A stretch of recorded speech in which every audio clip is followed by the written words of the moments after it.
Hello, and welcome back to a week off for Dev Game Club. Summer can be a bit of a stressor for our schedules, and so we're happy again to present an interview by BioStats and CalamityNolan of Kyle and Error13, all of whom are active participants in the fan-run Discord.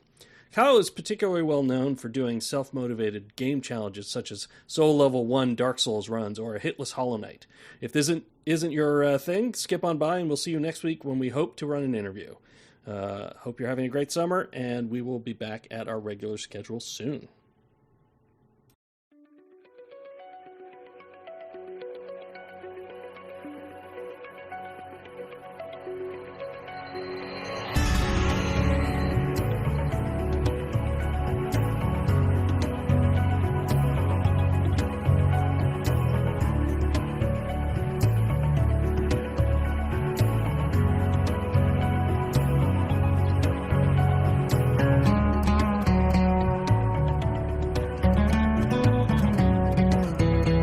Welcome to Discord Game Club's Just Rhetoric, a podcast where Nolan and myself interview content creators. Today we're excited to have Twitch streamer and Australian, Kyle and Error13. I'm your host Ryan, or BioStats on the Discord, and I will let them introduce themselves. Hello, I'm Nolan, or CalamityNolan on the Discord. I'm also interviewed. Hi, I'm Kyle. I'm Kyle and Error13 on Twitch. Do we want to just get out of the way, you explaining your handle across a multitude of services? Some people will know me as Vermin the Wepper, which was Vermin was a nickname that I was given in high school, not rat related, thankfully, but based on my surname. And the Wepper was quite an obscure name, like a written program for a basketball grand final one year. Somebody described me as an absolute Wepper on the court, and I'm pretty sure it was a positive statement. But, you know, when I was creating my Xbox Live handle or gamer tag or whatever it was called, just put the two together, and that's where that name came from. Kind of decided to change that, I guess, when I started streaming more regularly, more seriously. Seriously doesn't seem like the right word, but you know what I mean. And yeah, I enjoy puns, so Kyle and Error, trial and error, and I thought that kind of like summed up what I was doing at the time, which was I just started the Soul Level 1 run in Dark Souls, and there were a lot of errors and some trials. I will say we are allowed to age out of our high school handle, right? Like that should be just universal concept. Everybody's okay to change. Yeah, I agree. I'm on my third since high school. What was your initial motivation to start streaming? Yeah, like I've been thinking about that, I guess, since you asked about the interview, and it has kind of just evolved very organically over time. So I think maybe 3 or 4 years ago, my brother was really pressuring me to play Dark Souls, the first one for the first time, which I hadn't done. And I don't know if it was he was looking forward to enjoying my suffering, but he wanted to see like my first playthrough of Dark Souls. And so I didn't stream it, but I like recorded it and uploaded it to YouTube so that he could watch. And yeah, following on from that, I guess more recently, like would have been middle of last year, I was playing Sekiro and the same kind of thing happened. And he was like, "Oh, I'd love to watch you play." And he had just started kind of thinking about streaming. And I was like, "Oh yeah, just do it. No audio, no video, no nothing. Just playing the game, chatting occasionally if somebody showed up." And yeah, that was how it started. Yeah, it's just gone from there, I guess. So it was your brother's fault? Pretty much, yeah. Okay. It's always the way, isn't it, with brothers? I only have sisters, so I can't talk about that part. Okay. I'm sure they're faultless. I have 2 brothers and can confirm it is the way it goes. So then you clearly found something that you enjoy about streaming since you've, now gone fully on camera. You have a, pretty complex setup at some points. What is it about streaming that you enjoy? I think I've got it in my bio. It's very brief, but like my idea is that I like video games and I like talking about them, and why not both? And I think like if we're being like candid, I'm not the most socially outgoing guy. Like, I'm not going out to parties and like talking to people and enjoying that kind of vibe. So at the end of like a difficult day at work or at home or whatever's going on, playing a game, being able to, chat in a kind of slightly less connected way, but also connected with people, has really just kind of helped me fulfill, that social need in a way that kind of works for me. Prior to the Dark Souls challenge from your brother, were you playing hard games regularly? No, not really. So I guess I'd kind of gone through a bit of a lull with video games. Like, I hadn't really played them for a while. I'd been studying, and that had kind of eaten all of my time. And when that finished, and I guess when I had two young kids, I did, weirdly enough, have a bit more free time at night, and started getting back into games, and that was kind of like I guess a point of connection for me and my brother as well, kind of reconnecting over video games, and like talking about what we were playing and things like that. But yeah, no, I've never been really somebody who would go out of my way to do something difficult like that. I guess I definitely went through a phase where I was very invested in like 100% in games, like in Steam, and I think probably the only thing that I'd done prior to Dark Souls that would be considered difficult would be there's like a couple of like speed run deathless challenges in Hollow Knight that I had done just to get the achievements, and I guess that probably kind of partially informs what I've done with this Soul Level 1 stuff as well, in that, like, I don't consider myself a challenge runner per se. To me, it's just, I kind of get curious. I get very curious about, like, what would it be like to try to do a speed run in Hollow Knight? Like, I've never done a speed run. Would that be super hard? Like, would I be able to do it? And so I try it, and I did it. And I think the same thing happened with Dark Souls 1, like watching Tim on stream, beating Artorias that fateful day, and seeing like the effort it took him and the satisfaction. Like, I remembered having that in my like casual playthroughs of the Souls games, and I don't actually know what made me think like, let's try and do a challenge run, not level up. But yeah, just, I was curious to see how hard it would be. Like, would it be possible? Had I gotten better at video games since I first played the games? Because I was not very good at them to start with. And yeah, I think the curiosity, like, kind of the two words that came to my mind about the challenge runs were curiosity and completionism. So my predisposition to wanting to finish things has kind of pushed me over the line in a bunch of times too, particularly with Dark Souls 2, which was a real slog.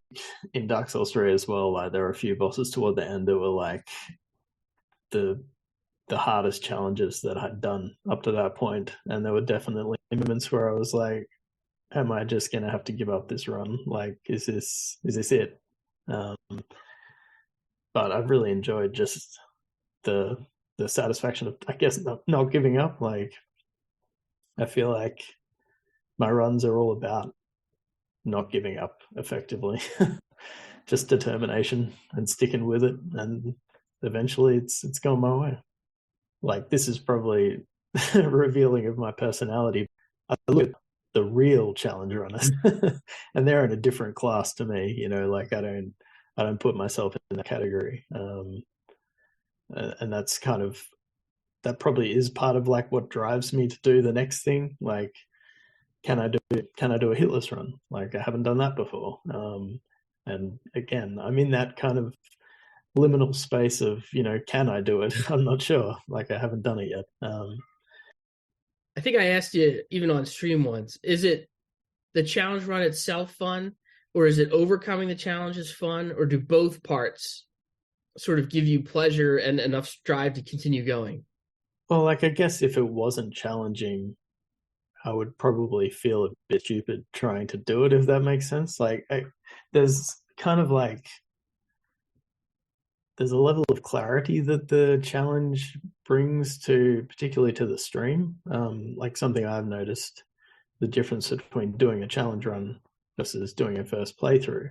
Like, I know what I'm doing in a challenge run. Like I know I've played the game before, presumably, and I'm bashing myself against this boss over and over until I get it. Whereas, like, I've been streaming Bloodborne first playthrough recently. There's a lot more like question marks about what am I going to do next? Am I going to follow that random lead that I don't know if I can actually figure out on stream? There's a lot more kind of ambiguity in a first playthrough. So I enjoy the clarity and the preciseness of the run, just particularly in terms of like if I've had a difficult day, just can sit down, do the thing I know what I'm doing, what's in store. How do you pick the limitations that are imposed on the challenge run? Do you take ones that are previously done? Do you create your own? Do you, solicit people that are experts in the game? For the Souls one, I can't actually recall why I started Dark Souls 1. Like specifically the Soul Level 1 challenge. Like that is an existing, there's like a Reddit group called the One Bros, which is like all about level 1 defeats of the FromSoft games. And so I did like look at the perhaps gatekeeping, you might consider, the rules that they have in place. But it wasn't really a thing I was trying to do to, get acceptance in some group or something. It was really just, can I beat Artorias the hardest way I know, basically. There's definitely more limited challenge runs. There's weapon level 0 runs where they don't upgrade their weapons at all, and they're just dealing out, insignificant damage, and each boss fight takes like an hour. And there comes a point where I'm like, that's not enjoyable to me. Like, I don't want to. Well, I was going to say I don't want to sit there for 50 minutes and then lose at the end, but I am doing a hitless run now that does end in that sort of situation. So we'll see how that goes. The same kind of thing happened with Dark Souls 2. Like, when I finished Dark Souls 1, I hadn't decided that I was going to do the whole trilogy. I think if you like look back in my like clipped videos on Twitch, the early bosses aren't there because I started Dark Souls 1 off stream, the soul level challenge, and because I didn't know if it was going to go anywhere. And the same thing with Dark Souls 2. Like, I took down the first boss, I think, and then I was like, maybe I actually could do this. What do you use in your stream to sort of create community and express yourself as a streamer? I think that goes back to what I was saying before about it just being very organic. Initially, definitely the reasoning was, I guess, like that connection with my brother, and then having people occasionally drop by. There was one guy that joined the Sekiro streams when I was streaming that, and he was there like every time, like wanting to see me play it for the first time. And I think for me, it's just like I do want to create a place where people can just be who they are effectively. Like, I certainly don't want to gatekeep anybody. I don't want to be like saying that these are the way these games should be played, anything like that. I think ultimately I kind of just landed on all I can really do is just be myself. Interestingly, like when you asked about the interview, I like listened to Ben from Dragoon Effect podcast. Listened to his first podcast and his description of why he was doing what he was doing, and I was just out on a walk and I was just like nodding along to that description of like his experience and like all of that stuff like rings very true to me. Like, I guess I'm not publicly out there talking about my mental health, and I think it's great that he is. But that's certainly stuff that I am bringing behind the scenes to my stream. I would hope that will be a thing that will become talked about more often. But it's not something I'm kind of like pushing in particular at this point. Probably the one thing that I hope comes across is that I feel like I am a fairly introspective guy. Like, I spend a lot of time thinking about what I'm doing right now, how it's going for me, whether I'm enjoying it, whether I'm not.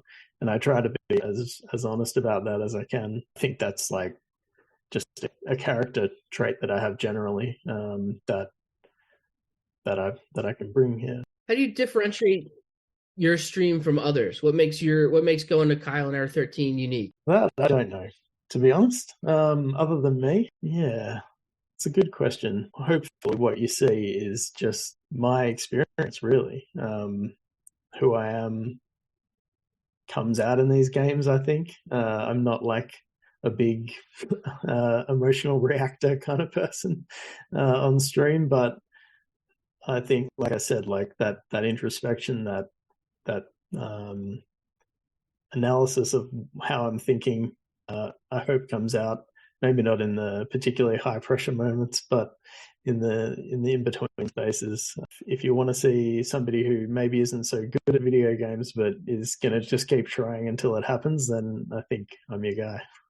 Well, I think you also have done a great job of curating this inclusive space. I notice you periodically remind people that you've taken the good luck have fun pledge. Why did you choose to do that? Are there other things you're doing to help build this space? I saw it against somebody else's name in chat somewhere else and like kind of looked into it, and like I am quite concerned with like issues of social justice and like inclusivity, so it just seemed like a thing that I was definitely on board with the pledge. And like it's kind of weird thinking about what kind of impact my channel could have, because like it's not a huge channel. Like I don't even know if I want it to be like a huge channel. Like I enjoy the kind of fairly familial interactions that I have with like you guys and the other people that are there, and I wouldn't want to lose that. But at the same time, like I still want to be upfront about who I am and what's important to me, and I don't want anybody to turn up and feel like somebody's not being nice to them or excluding them, and that just seemed like a really neat way of expressing that. One thing that separates your streams from others is sort of the genuineness that comes across. First of all, you're like a quiet talker, which is weird for streaming because most of the time I feel like people are yelling. Yeah. What are you trying to say? You also come across as personable in the way that you're relating real information about yourself that is important, that you feel others should understand too. So you don't have an issue canceling a stream because you're not doing well that day, and you sort of come right out and say that. It's not, hey, I'm gonna miss this stream. Yeah, you're pretty much seeing the raw Kyle experience.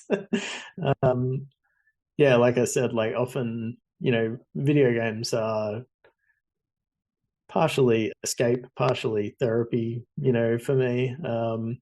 But they are, a lot of the time they are, a place where this game, particularly in challenge runs, this game is taking my whole mental capacity to do it.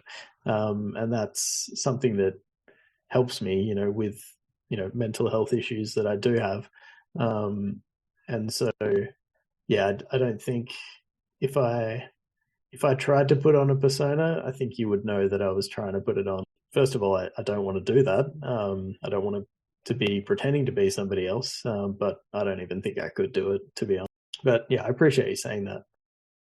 What's your long-term goal for your channel? I know you mentioned before, is you said you were not sure whether you wanted to get big, but I'm sure you have some idea of what you're thinking about, 3 months from now, 5 months from now. Yeah, like honestly, I don't have any massive plans. I guess I have runs that I'm thinking of doing, and certainly my brain, probably like many people, is wired to want to see numbers go up. But beyond that, it's like I just want to have chill people hanging out. Yeah, that's definitely been the best part of it for me, is like meeting you guys, meeting Kaon, Artemage, like all the people that are there all the time. That's just, if there's more people, more cool people hanging out there, then that's the goal for me. Maybe beyond long-term goals, do you have any sort of plans coming up for more games that you want to do, that you want to talk about? I notice you stream frequently with your partner Gloves. Is that something that you want to do more of? Yeah, I'd like to. Like, there's a channel point redemption for getting my wife to play a game with me. And quite often it's, I don't know, surprisingly maybe, that she'll be like, has anybody done that point redemption? Like, she's quite keen to do it. We've got a few co-op games still in the pipe, so we're all right at the moment, but at some point we might have to branch out into something else. I have like tried to convince her, not particularly seriously, but have raised with her the idea of trying to get her to play Dark Souls, but I don't think she's that keen on that, to be honest. Which is fine. It has to be a big channel point redemption. Yeah, that's right. Yeah. Is she going to be surprised when she finds out that you gatekeep her playing on your channel until someone redeems No, she knows. She knows. So I guess one thing that has kind of like changed since streaming is that like there is this added factor of like, is that something I'm going to do off stream or on stream? And so like sometimes she'll be like, do you want to play Cook tonight?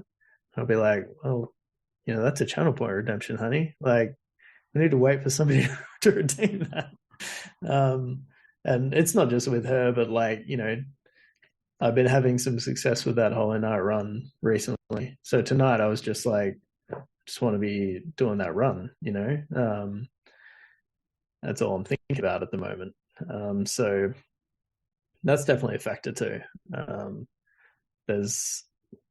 I guess answering back to your question, Nolan, about like the plans I have runs in mind that I want to try, and probably a few, like at least one first playthrough that I want to do. But yeah, beyond that, I guess I have kind of tangential plans about like, I'd like to make word of the day like a bigger part of the stream, and I have some ideas around that, but haven't had time to do them. And I've enjoyed, it's just created a lot of little projects for me, basically, like learning how to use OBS, learning how to use stream elements, getting a stream deck, figuring out all the audio. There's been lots of stuff to keep my brain occupied, which has been good. So yeah, there's still lots of little kind of improvements, but no kind of grand plan, I guess. Yeah, it seems like you use a lot of bots in your stream. What was the process of adding those in, and is that something that you want to do more of, or how do you incorporate those into your practice of streaming? So I have some basic commands set up, and a lot of that, and as well as with the Discord, is in no small part to Snowy and Mellow Mayhem, my mods, who have like set up a lot of that stuff and like know a lot of like bigger streamers and know the kinds of problems that they have and things like that have helped me kind of set things up in a hopefully safe way. I guess it is kind of part of my personality that like when I start something, I want to do it well. And so, I had 20 followers and I was doing like timed messages about like, thanks for being here and things like that, because I'd seen other streamers do it. I think it's time for Venomous Thong, which is just fun to say. Brian, do you want to say Venomous Thong? Venomous Thong. Listener at home, if you want to say Venomous Thong, wherever you are in the world. Kyle, please explain Venomous Thong. So this was a thing, I think, when I started playing Bloodborne. I'm pretty sure it was Bloodborne, and I had seen, like, I didn't want to be spoiled, so I have a lot of like no backseating and no spoiler rules, which people invariably want to break as soon as they start chatting for the first time. With FromSoft games in particular, it seems to be a problem. But I had seen, again, like I'd seen another streamer have like a safe word that they would say, you know, if they were legitimately stuck, to kind of to offset the fact that, you know, as a streamer, you're trying to talk more than you would if you were just sitting in a room on your own, and so you do muse to yourself like, oh, I wonder what this means. And if you have people sitting in chat that are waiting for a chance to say what they know, then that can be dangerous. So yeah, I'm pretty sure Mello came up with that name. She didn't suggest it as what the safe word would be, but I just thought that's just too good to pass up. How do you define success in your streams? Is it you achieving your accomplishments? Is it gaining followers, subscribers, views, or, you know, something else? Several of those things. Like I said, I'm human, so I like seeing the numbers go up. So, you know, if somebody comes along and they want to follow, then, you know, that is a little dopamine hit, which I'll take. Definitely, like the streams where I've beaten bosses in those level 1 challenges, particularly toward the end of Dark Souls 3, like Demon Prince and Gale are the ones that come to mind, were just like incredibly satisfying. They required concentration and knowledge and execution for like a number of minutes at a time, and it just felt good when it all came together. But I think, like I said before, the biggest thing for me is the just hanging out with the people and having a fun time. Like it is fun for me when you guys turn up and we chat about stuff and you laugh at me doing something dumb. It's good that it's a multifaceted sort of thing, you know, on the days where, you know, I don't get a PB on my run or I don't beat a boss, which has happened on several occasions. Then, you know, you guys are still there. It's still a fun time. You said you don't consider yourself a challenge runner, right? You're just curious about what you can do. Do you think a lot about the skill that goes into games, that goes into playing games? Do you have a definition of skill for yourself that may differ from other people's? That's a good question. Maybe it kind of comes back to that comment about me being genuine, hopefully coming off as genuine, because that's what I'm being, in that, you know, I'm not promoting what I've done as like some incredible feat of achievement that nobody's ever done before. I'm quite realistic about, you know, plenty of people have done this, and that's okay. Like I wanted to see if I could, and mostly I have. I want to be upfront about the fact that, you know, I'm not breaking new ground, you know, doing some new thing that nobody's done before. I don't think, you know, groundbreaking should be the limitation of applying the word skilled to yourself when you're beating Dark Souls bosses on Soul Level 1. Yeah, Dark Souls is such an interesting example as a game, though, because people consider it this like really difficult game, but I hope my streaming of that game or those games has shown is that it really is just patience.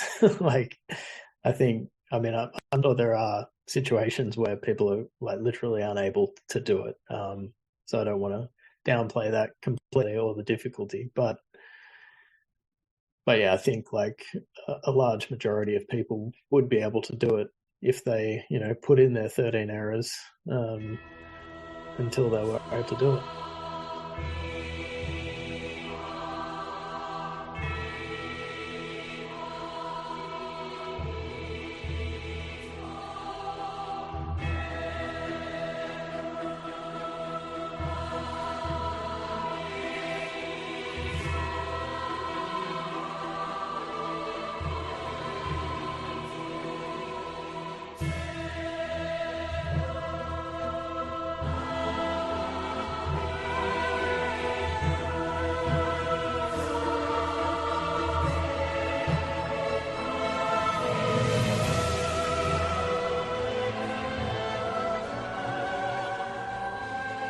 Yeah, as a Souls runner, I'm sure you've seen the specter of the get good mentality sometimes come into your stream. Do you have any particular thoughts about that or reactions to it?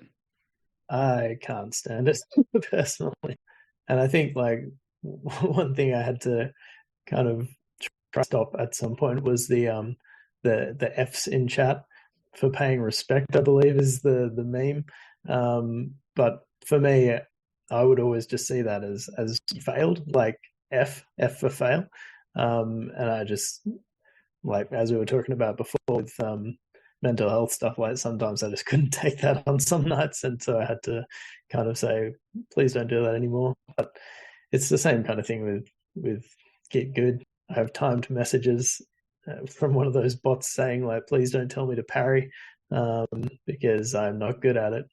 So I definitely had a few people come in and kind of say that sort of thing, but I generally try to just ignore it at first and see if it's like, are you going to keep being like this? And if it is, then yeah, I kind of just have to get rid of it. I can't handle it.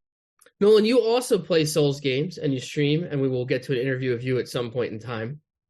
But what are your thoughts on the Get Good and in relation to sort of how Kyle has chosen to frame his stream? I mean, I agree that get good is a bad mentality, and especially I'm also terrible at parrying, so I find other ways to beat bosses. I have two things here. Number one is I think that Dark Souls games are not actually difficult. People choose to make them difficult, and part of that is marketing, right? People's first experience with the Dark Souls series was prepare to die. So then they have this internalized mentality that, it has to be hard, that they have to, bash their head against it.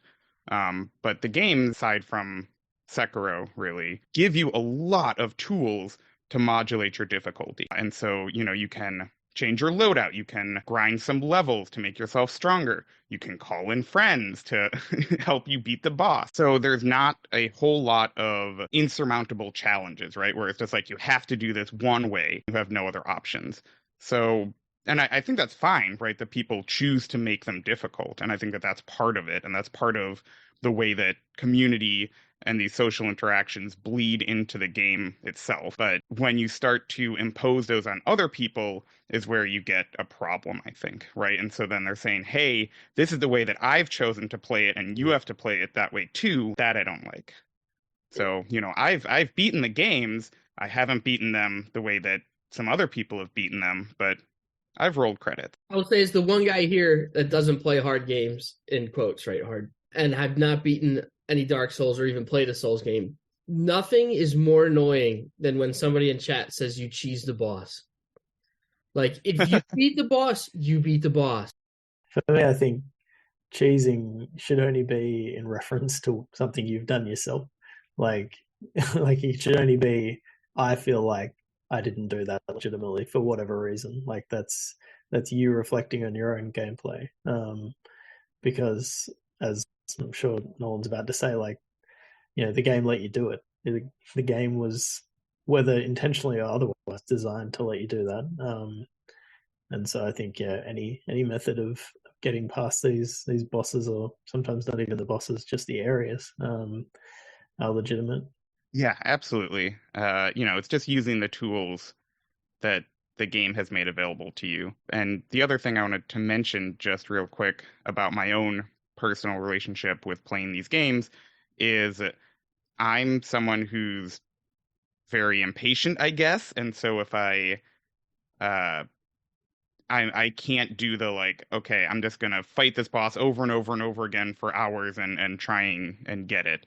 Right? If I'm not making significant progress in 3 attempts, then I go back and I like review what do I have. Like, okay, maybe I have some weapons that will do more damage, or some magic or status effects. Maybe I will go and, try and get some more levels. Maybe I'll try and do something else completely and come back later. It isn't fun or interesting to me or feel the like, oh, I did it. It was so satisfying. No, if I'm bashing my head against a boss for 2 hours, I just feel tired. Oh, I feel tired. Don't get me wrong.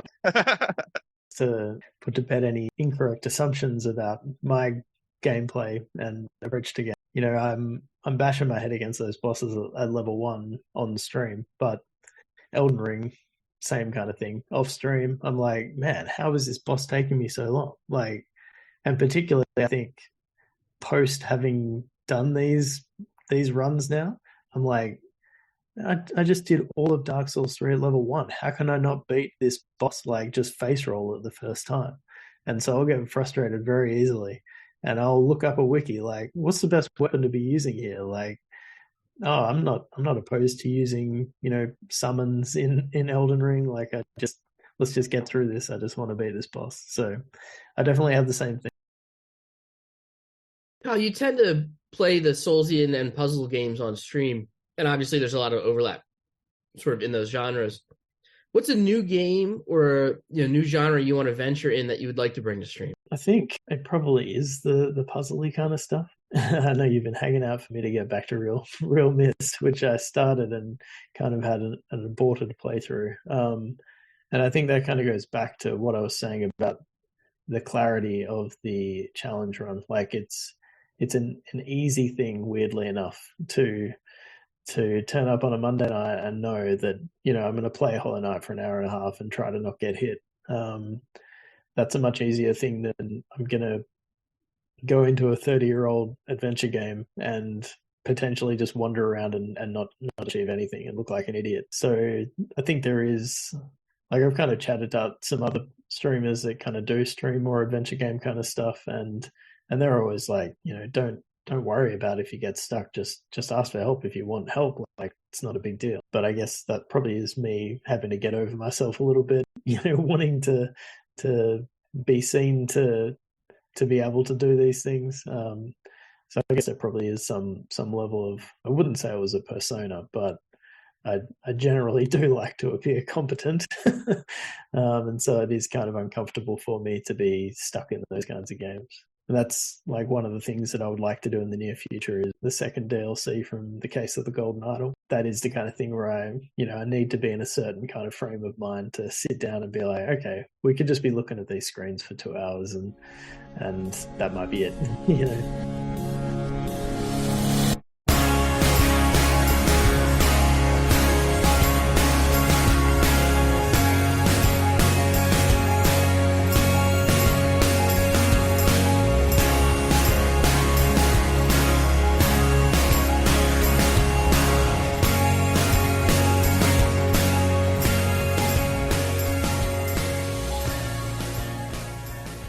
So, Kyle, we know you through the Dev Game Club Discord server. So could you tell us a little bit about your relationship with the podcast? How did you find it? Why did you join the Discord? Yeah, sure.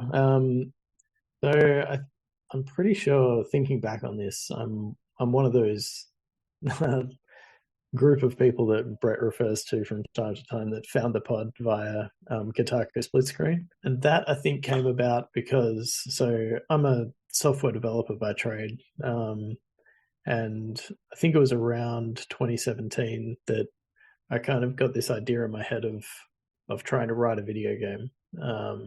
And so I just kind of went on an information research, just find everything I could about it, read books and listen to podcasts. And I think I started listening to Split Screen because I'd kind of got back into video games.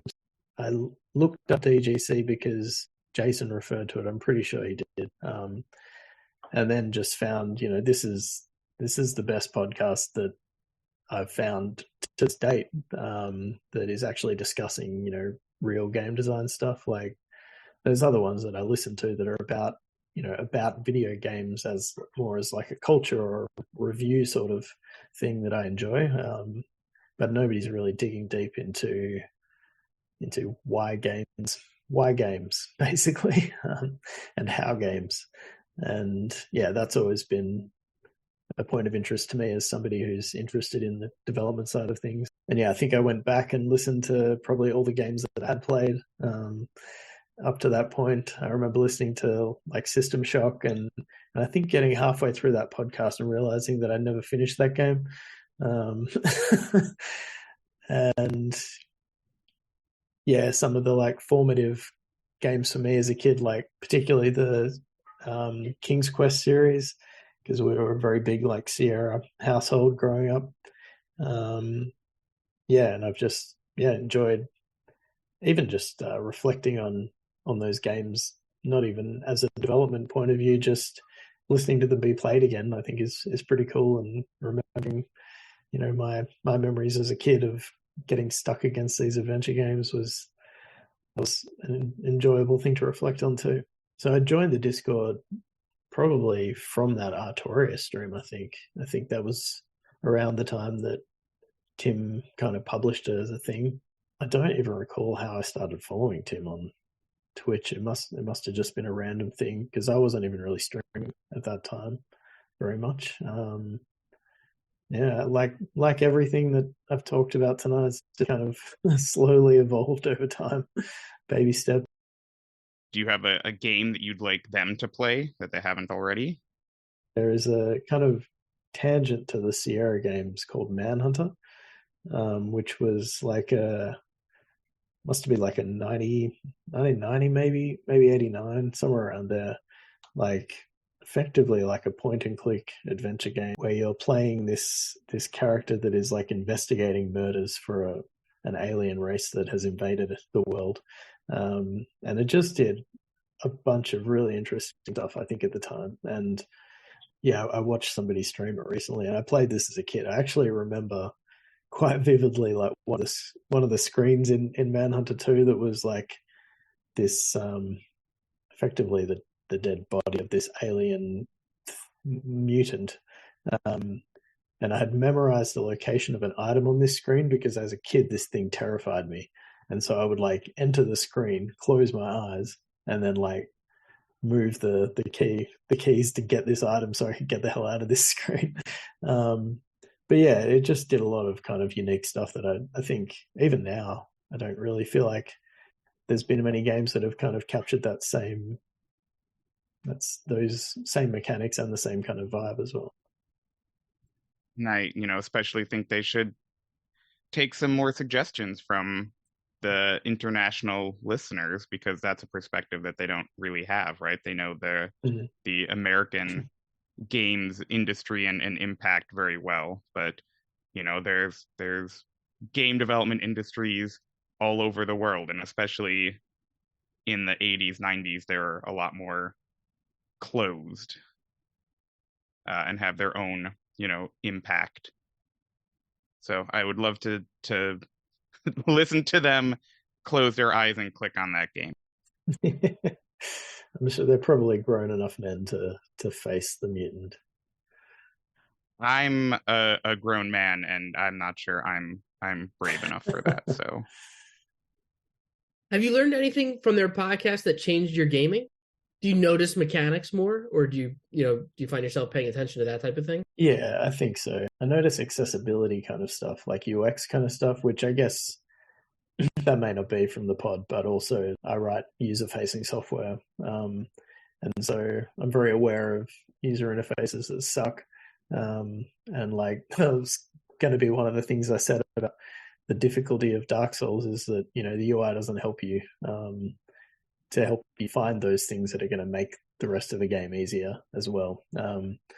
So that's like, I don't think that's the difficulty from Software trying to go for, but it also happens. Mechanically, I probably, on stream, certainly, I probably reflect on it afterwards because I am kind of just caught up in the game. And I probably prefer in terms of the escapist mentality to be caught up in it and then reflect later. So let's talk about the charity stream on the anniversary of Tim's last stream, although he has streamed a little bit since, I think once or twice. On the anniversary of Tim's last stream, even though every week he says, I'm going to stream this week.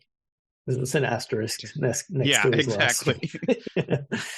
We're planning on having a charity stream where we all play games that Tim has not finished in the cast, and I think that you are involved in that as well. So what game are you playing? Do you have any other thoughts on the charity stream? Only that, like, I guess I would like to be involved in this stuff more if it happens. Like I was saying, like I don't have any particular big goals for my stream or anything, but anything I can do to help other people out is definitely something I'm up for. So I'm super keen for that aspect of it. I believe I'm playing Far Cry 2, which I've never played before.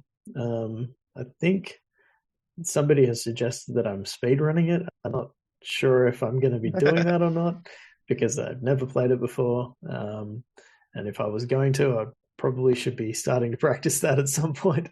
So it'll either be a blind playthrough or a very hastily put together speedrun, but we'll see. I called Devil May Cry, so I'm excited to play that. I've played it before, but I want to replay it and maybe try and beat it within a couple hours on stream.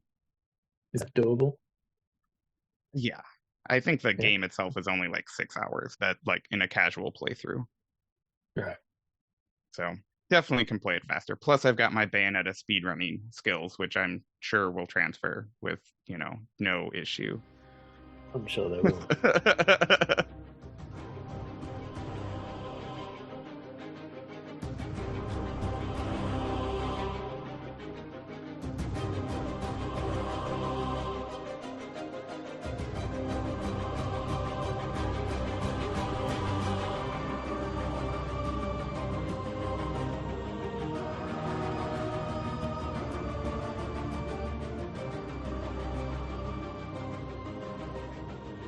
Kyle, what is a pillar or a takeaway from their podcast of yours?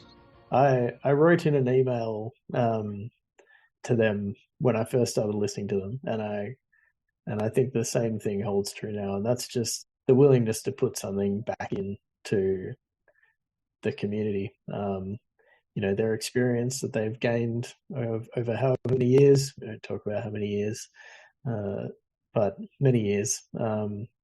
I just think, like, the fact that there is no other podcast that I've found doing the same kind of thing, putting that same kind of effort in to share their knowledge. I'm sure they enjoy just hanging out and talking about games, which is great. But, they've kind of referred to the fact that they're not, out there marketing it or pushing it or anything. But I think it's just like anytime people are putting time and effort into to increase the knowledge of the world, and like Ben referred to in his podcast, doing that small thing every day that is going to make somebody else's life better, or even just getting yourself out of bed. Like pro just putting good things into the world, and so I think that they are doing a great job. And I think like the community and the Discord is a reflection of that as well. Sharing the experience that they've gained over many years is an extremely nice way to call them old. Well, I was subtly calling all of us old there, so. Careful, Nolan's only in his early 30s. Oh, jeez, okay. I'm mid-30s now. Yeah. Just dropped the G's as well. That's great. Ah, jeez. An accidental oh, jeez. I was going to say, do you have any suggestions for the Discord? I'm going to date this episode now, but recently some people have been doing Super Mario RPG, like a side game club. I think that's a great idea. Like we were talking about, there's going to be games that they're not familiar with, or they don't have access to, or they don't want to play for whatever reason. So I think that could be a great thing that could keep going with more games. It turns out that there's games that have been released in the last 10 years that it's shocking, isn't it? Dev Game Club is not going to touch. It's a shame. It's unfortunate that no leaps in game design have occurred in the last 10 years, of course. So. No, of course not. A very dry period.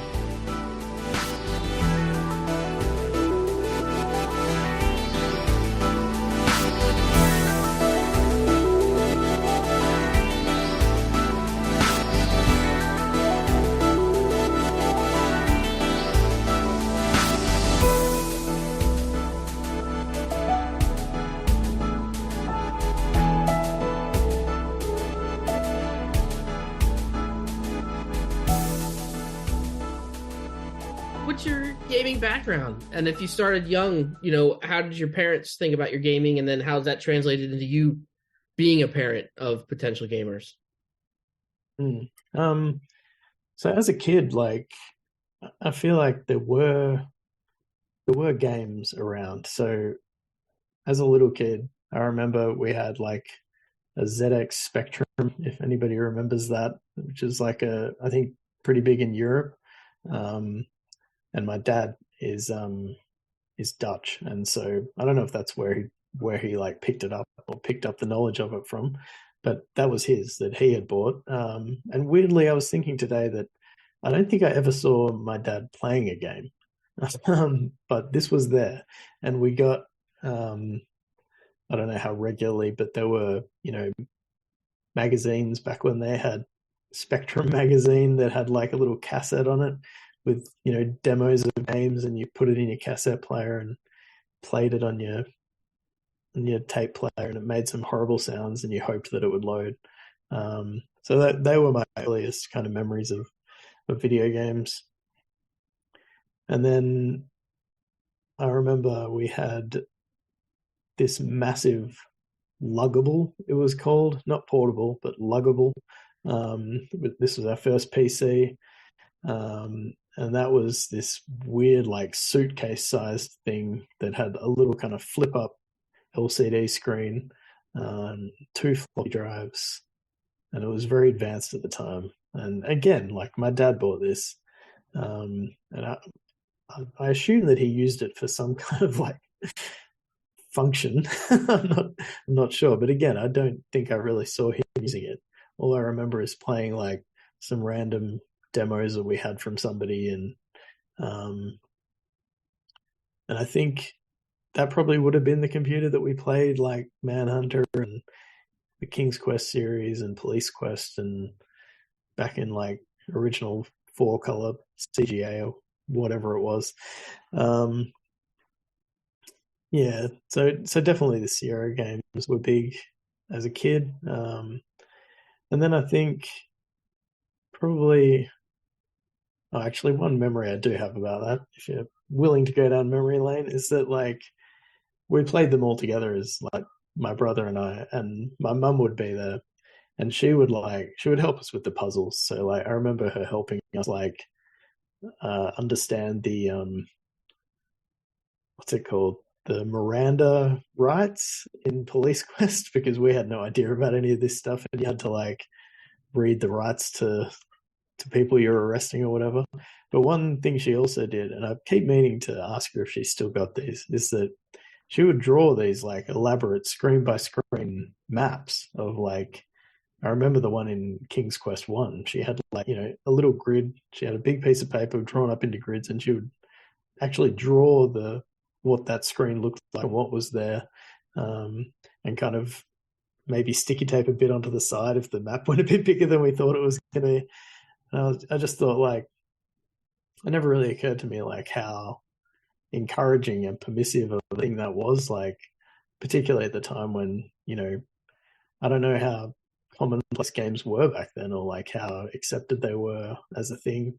But yeah, to have, I guess, your dad willingly bring this stuff into the house, and then your mum kind of sit there and encourage you and help you with it, like it was pretty cool experience as a kid. And then I think, yeah, high school kind of happened and didn't have much time for games, and I kind of remember in uni getting into Diablo 2. My brother always had kind of like the computer, and I do recall playing Doom against him in a tiny little window where he had like full screen and sound, and he was just owning me in deathmatch. But brother's right, as we've established.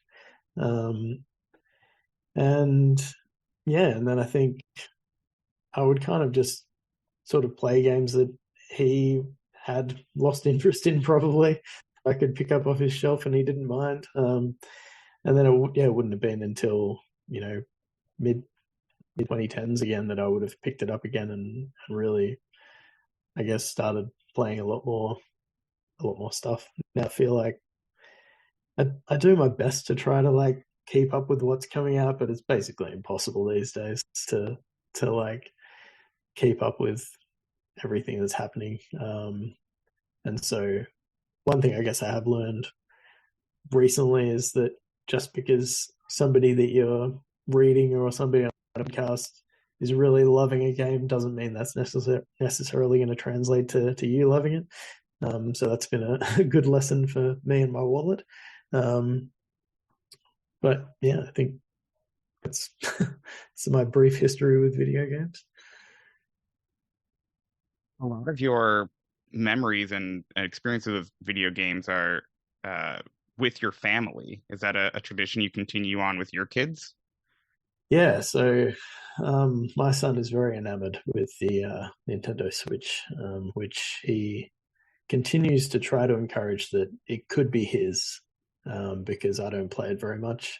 And I have admitted to him that it's not my preferred source of video games, and so he's like quite happy to latch onto that. But yeah, he's very into video games. He's collected like 800 plus moons from Mario Odyssey, which is very impressive. I'm pretty sure it's more than I've done. And I did have a very like heartwarming experience with him a couple of weeks ago, because quite often he will come up against, a boss or a mini boss or whatever in Mario Odyssey, and he'll give me the controller and he'll be like, "Dad, you do this. I can't do it." I'll be like, just give it a shot, just try. And I'll try to give some like parental advice, like, when I was a kid, my dad wasn't helping me, and I had to just fight the same boss over and over again. As an adult, you're doing that too. Yeah, it's true. My dad's still not helping me. It's shocking. And mom's not even mapping anymore. Yeah, that's right. It's a miracle that I've come this far. But yeah, so I'd kind of encouraged him, and quite often he would just be like, "No, I need you to do it." And I'm like, "Fine, whatever. I'll just do it," because I get to play the game now, which is a plus. But yeah, the other day was on the weekend, and I've been working on some of the challenge stuff in Celeste, and the challenge stuff in that is like very screen based, and so you basically have to like die a bunch of times just to figure out what you're even trying to do. And so he just came in. He was like struggling with this boss in Mario Odyssey, and he came in and was like, "Dad, can you do this boss for me?" And I was like, "I'm just trying to do this thing." And he just watched me die like 50 times in a row and like slightly get better every now and then. And he just looked at me and was like, "Oh, this is like what you said. Like, we just need to keep trying. Like, if we just keep trying, we'll get it." And then like he just went out, and like 5 minutes later, he's like, "I got it further than I've got it before." And then maybe 20 minutes after that, he's like, "I beat the boss." It's just like, yes, this is the greatest moment of my life. Gaming and parenting, success achieved. Incredible. I thought you were going to say your son watched you fail over and over again and was like, "I'm going to find someone else to do this." But no, it turned into a heartwarming story. That's great. Could have gone south, but worked out all right. Are there hobbies and interests you have outside of games that you want to talk about? I mean, games is a big part of it now, particularly with the streaming, which takes several nights a week, and sometimes preparation or practice before that as well. But I guess the big one for me is just basketball, which I've been playing for like since I was like 10 years old, and that's just another for mental health for me, like one of those things that just takes all of my mental capacity. So I'm not kind of dwelling on stuff that maybe I shouldn't be dwelling on or worrying about stuff. So yeah, that's like a huge thing in my life. I predicted that's what you would say, and I have a follow-up question. Okay, lay it on me. Who is more annoying and worse for basketball, Harden or Ben Simmons? It's for basketball. I mean, I think jeez. As a Sixers fan, I've suffered both. Yeah, that is true. You've suffered a lot. You've suffered a lot. Um, Look, they definitely both do things that I'm not wild about. Um, yeah, well, you know better than most what Ben Simmons has done and what he was very reluctant to do in some playoff games. Because I think that guy is incredibly talented, and I think I can only assume that, like we've been talking about, there's some mental health stuff going on there. And so I hope that he is getting the help or has gotten the help that he needs.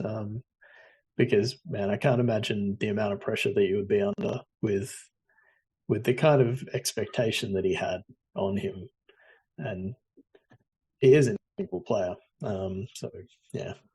Whereas Harden, I mean, he's an incredible player too, but man, I can't stand the flopping on the 3-point line. Like some of those fouls, I mean, Curry does it as well, but just shoot your shot. You didn't get fouled. Don't pretend you did. That's all I have to say. Well, I didn't know if the Australian thing factored into Ben Simmons or if his viewed down there slightly different than up here, but there's a lot of anger at the back issues when I don't think it's actual back issues, and then that's not letting us address what might be the real problem. Yeah. I guess. Look, I'm not the strongest flag bearer. I'm not like going out there, go Australia, we're the best or anything. So I'm not judging him on his Australianism over anything else. Other people may disagree. I don't know. All right, we'll end the sports minute there. Can you talk a little bit about your graduate studies? Because they are totally unrelated to your day job or video gaming or basketball.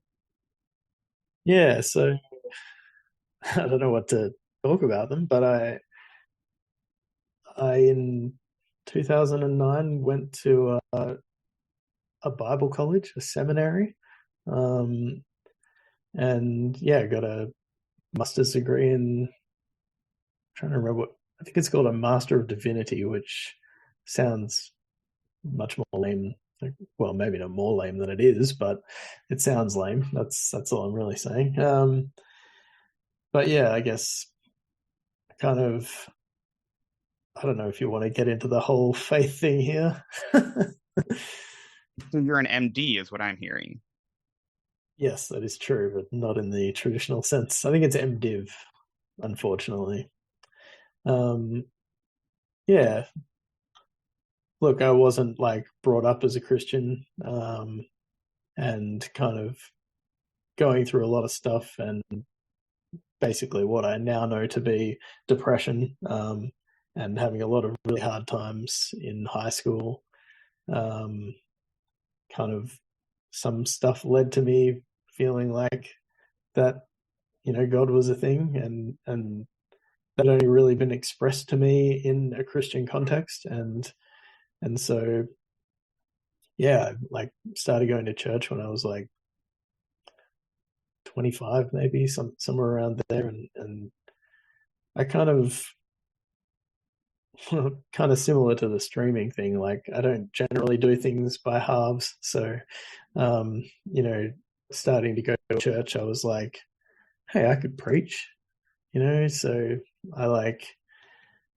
And I also am the kind of person who wants to understand. Like I'm always trying to understand things, and so yeah, I mostly went to understand and to try to try to maybe put something positive into the world, and all cards on the table. Like I guess I've always had a lot of struggles with certain expressions of Christian faith, and because I am not a very black and white kind of person, and that certainly bore itself out in my college studies as well, with having to go off on my own unbeaten track, not potentially supported by the people that were I guess mentoring me in my final thesis. But yeah, I think I might have mentioned on stream before that like my my whole faith has kind of been deconstructed since then, and I haven't really reconstructed it. And I think I'm okay with that at the moment.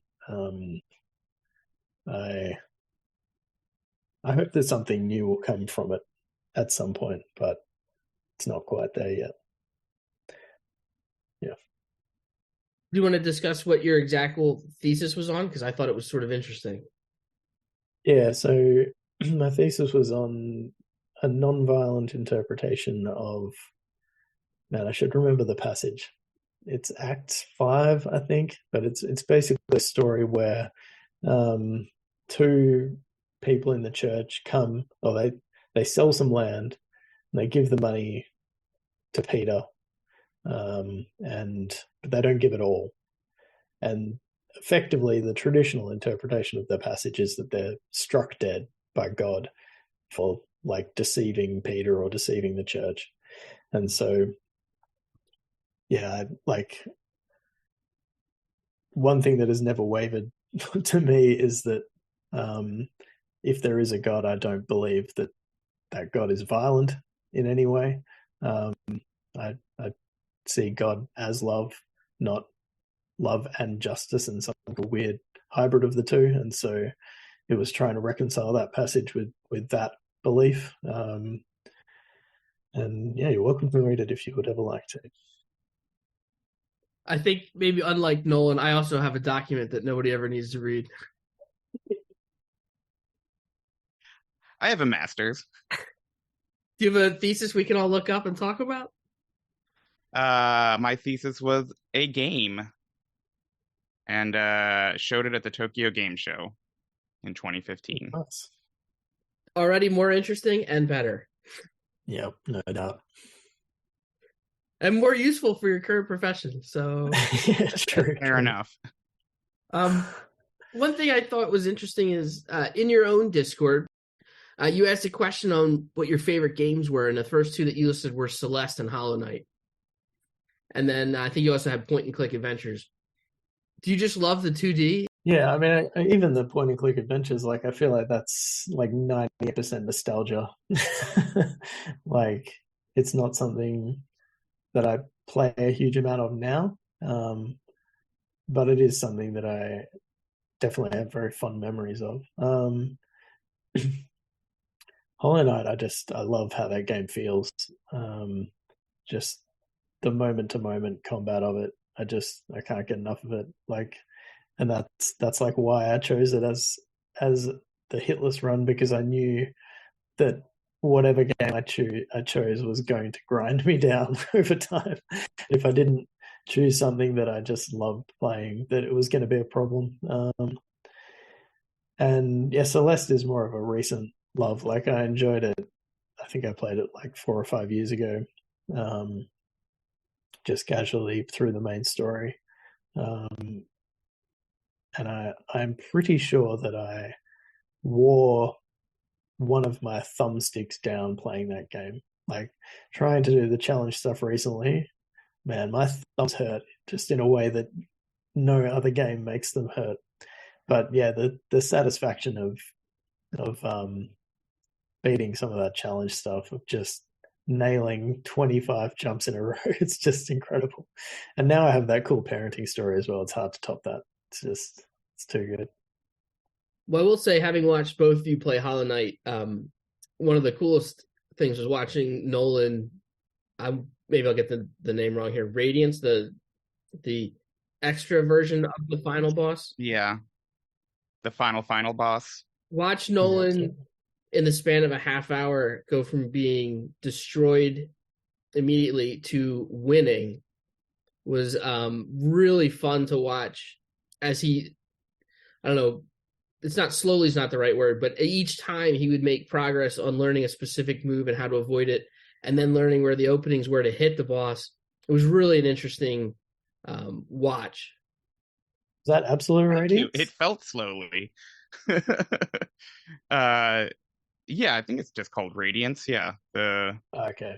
But I was playing a randomizer. Yeah. So. Okay. So it was not that kind of challenge run where it's like, oh, I have no no nail upgrades and no, Yeah. levels or anything. No, this was very much, let me get as much as I can and have some lucky charms that are cheaper than usual. Lucky charms, yeah. Yeah, Absolute Radiance is the one boss I have not beaten. I've beaten the normal Radiance, but not the Absolute one. Me neither. Yeah. Seems hard. Yep. That is something I would like to do. I'll probably do that on stream at some point. Do you have any support mechanisms that you have in life that you mind sharing or talking about? I guess the things that have, definitely my wife is a huge support for me. We're very open channels of communication, and she knows what's going on for me and is very supportive, for which I'll be eternally grateful, and am. And yeah, basketball video games. I think, yeah, I mean, the video games thing as well, in terms of being involved in other people's streams as well and chatting to people, particularly through some of this challenge run stuff, getting encouragement. It's despite the kind of the get good mentality, the challenge running community is actually incredibly encouraging, and very quick to give advice and help out, and as well as just celebrate your wins. So I've really enjoyed that.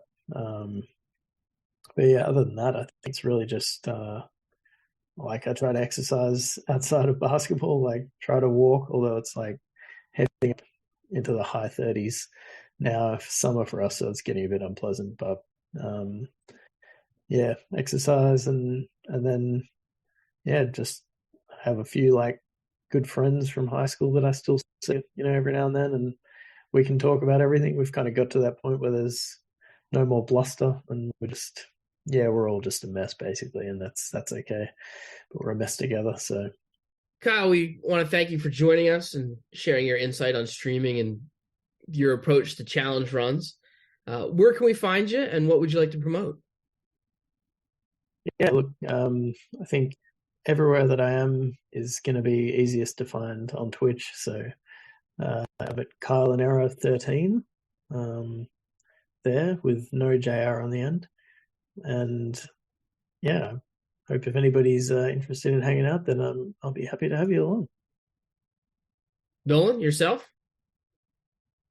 Also, I'm on Twitch at twitch.tv/CalamityNolan, doing some challenge runs randomizers and some other fun things, also Nintendo games and speedrunning. And you can also find my games at upatnight.game. Thanks for listening to this episode of Discord Game Club Just Rhetoric. We want to thank Brett and Tim for making the Dev Game Club podcast and for giving us a slot in their release feed. We also want to thank Mark and Artemage for starting the Discord Game Club podcast. Go listen to those episodes if you haven't already. If you'd like to hear more interviews like these, let us know. You can find us in the Dev Game Club Discord, or Calamity Nolan and BioStats. Goodbye!